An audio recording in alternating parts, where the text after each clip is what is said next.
Right on. That was She Was Loud with A Zombie Lover in a World Full of Plastic Robots. And Jess, I really like the song, and I love the vocals, and really reminded me of like early like Shirley Manson and Garbage. Like it was really cool. Really enjoyed it. Oh, thank you. No, look, I do love the song as well. It's it's got some wicked sort of melodic vocals happening and whatnot. It's a little bit sort of on the psychedelic kind of grunge trail, I guess.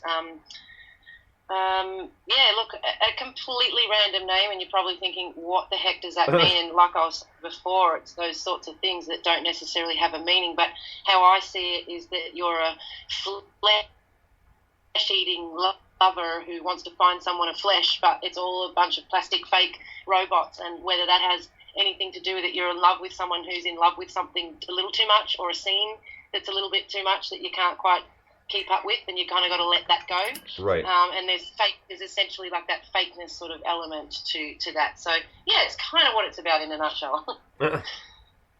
Mike?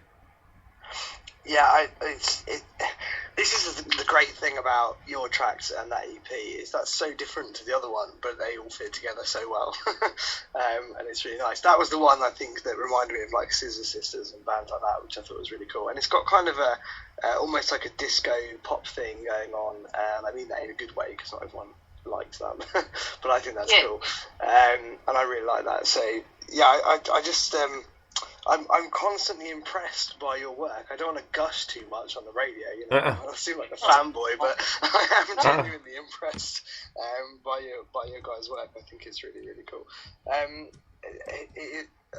How do you go about writing something like that? So you kind of talked like, you know, people come in with different bits and do different things, but something like that, how do you put it all together? Because there's so many different parts of that. I can only imagine that's quite a challenge, isn't it? Oh, definitely, and let me tell you, there was about 1,000 other parts before this. So, and it's the ever-changing mind of Diz that would be the influence of whatever ended up being on the track. So I think I recorded a couple of verses, a couple of really different ones, and we just weren't quite there with it. We're just like, there's something missing. So that melody in the verse, that's like what you were saying, Mike, with that slight sort of pop element to it. That's really probably my influence coming out a little bit in it. I sort of hear a bit like what you said, like, yeah, Scissor Sisters, I hear a little bit of Madonna, you know, and I'll say that loud and proud, and I guess that's my influence sort of coming into it to sort of add that little bit of lightness or pop to the heaviness of it all. And yeah, that's kind of how it sort of comes about. There's so many different pieces, and we just got to put together the puzzle and for when you're happy with each piece that goes together. Some go better with others, some clash, but some are just perfect, and I guess that's how it ended up. Now, do you guys ever have any issues with like do you ever butt heads at all, saying like, no, this is ridiculous, like we should change it this way, and someone has a completely different opinion than that? Oh, look, I think we all have our own opinions and we all say what we want to say, but at the end of the day, it's whatever the better of the track is. But as I said before, we don't butt heads a lot. And we're so used to working, you know, sort of 3 EPs down now, we're very used to working together and knowing what each other are like. And you can't, you know, if you go to present an idea or something like that, you can't get offended at what's going to come back at you because you put it out there to be judged and to, you know, to ask for people's opinions. And there's not much, I must say, that comes out that people just go, nah, don't like it, do it again.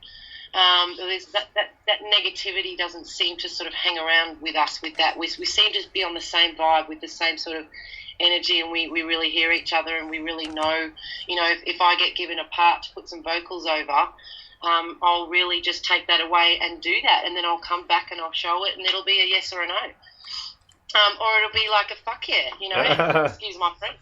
Yeah, it right. really depends on the moment and the time, and that's and as I said, we just love each other and we love what each other do, and there's no arguments, there's no preciousness or pretentiousness at all. And at the end of the day, when we hear back what we put out there, I'm pretty damn proud of it, and I wouldn't change a thing.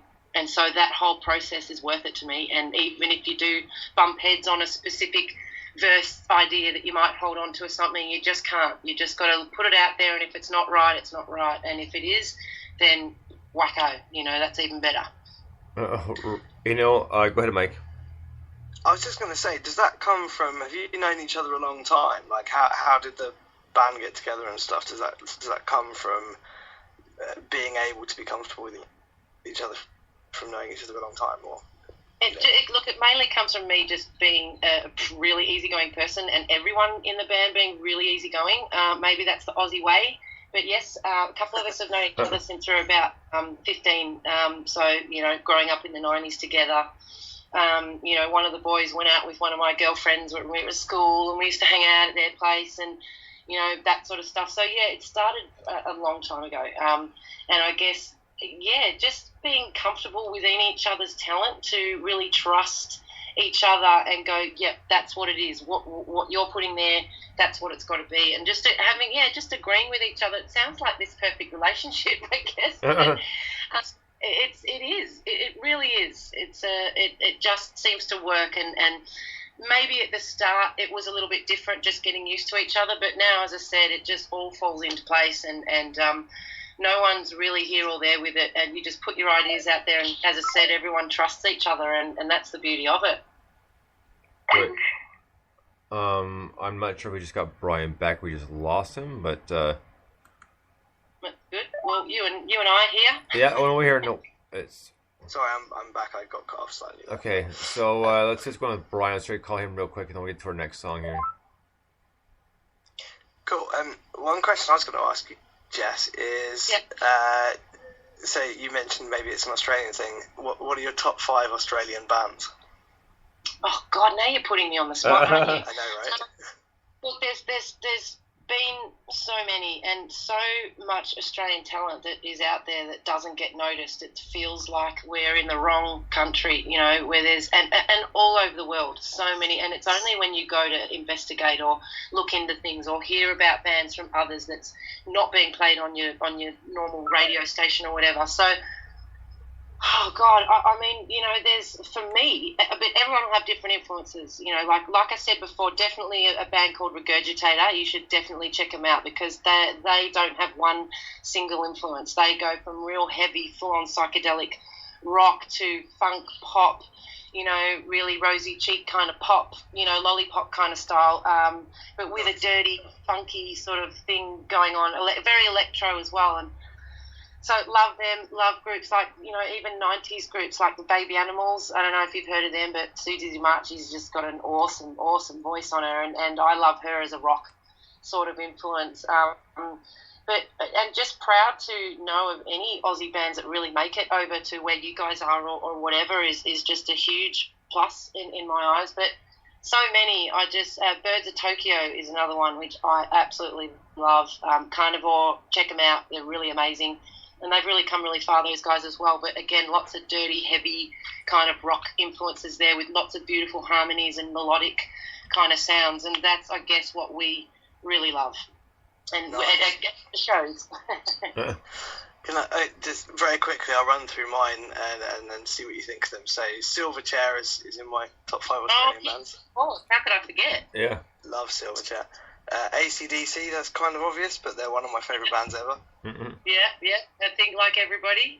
Yeah, exactly. Airborne, who are basically AC/DC, but now. Okay. Sounds good. Great band. In Excess, they were Australian, yes. I think, weren't they? Yes, and then I'm gonna go a little bit off piste here, and I'm gonna go Savage Garden, because Savage Garden were quality. I don't care what anyone else says. Oh. And hey, I'm here to judge you on any of your influences. You saying that says that you're judging me, okay?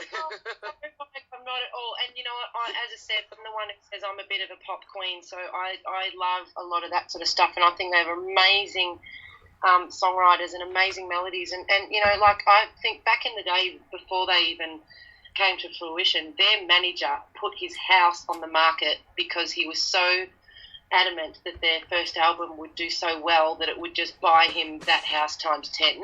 So they were all living with no houses, nothing, putting everything they had on the line. And then obviously the first album from Savage Garden just absolutely exploded, and they all did really well and still do to this day, I think, the royalties and stuff, you know. So I am not judging at all. Fantastic band, and yeah, totally agree. Oh, awesome. Do you know what? I didn't know that. Bonesy and I love random musical facts. Yeah. So that's there you go, another random musical fact from Jess. love that. I think the few that didn't make it in quite, but Nick Cave, Wolf Mother, there's loads, isn't there? Oh, yeah.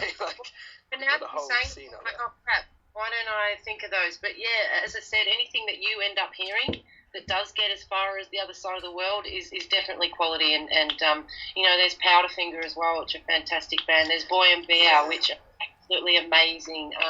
And they've all come from small little radio crowd. Oh, well, what can I say? I mean, they're probably one of the Midnight Oil. They're coming back around touring. They'll probably be in your town sometime soon. Nice. So that's cool. You know, he's given up politics and he's going back in